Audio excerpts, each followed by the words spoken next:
محمد نبينا صلى الله عليه. بسم الله الرحمن الرحيم.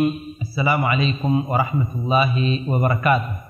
كبجمتوتا أبليون كيا بغنا هنجراتني متدري دقيقة مراسة كيستي نفاق نمالي الأمو وجل الله فقون ديمنا عليه صلاة وسلام على خير خلقك محمد نبينا صلى الله عليه صلاة وسلام على خير خلقك محمد نبينا صلى الله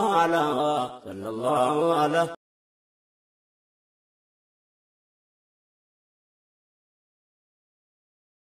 kabajamtoota obboleewwan kiyyaa nifaaqa jechuun akka lugaatti yoo fudhanne waan tokko dhoysuu waan tokko haguuguu jedhama. Nifaaqni seera ulamaa'ni islaamaa lafa kaayanitti kufrii garaatti dhoyfatanii sharrii garaatti dhoyfatanii islaamummaa mul'isuu jechuudha. Nifaaqni bakka lamatti qoodama. Tokko nifaaqa guddaa i'tiqaadii jedhamu, lammaffaan nifaaqa xiqqaa amalii jedhamu jechuudha. i'tiqaadii jechuun ka qalbiitti qabatanii, amalii jechuun ka hojiidhaan raawwatanii.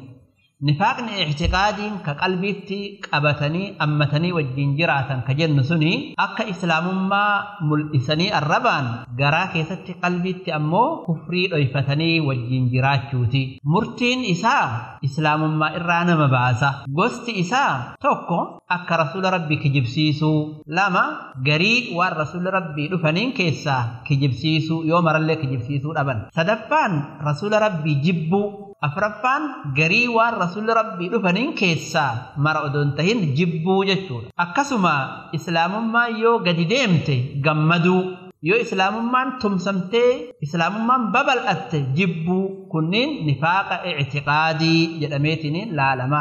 Akkanaa kuni millaa islaamummaa irraa nama baasa jechuudha.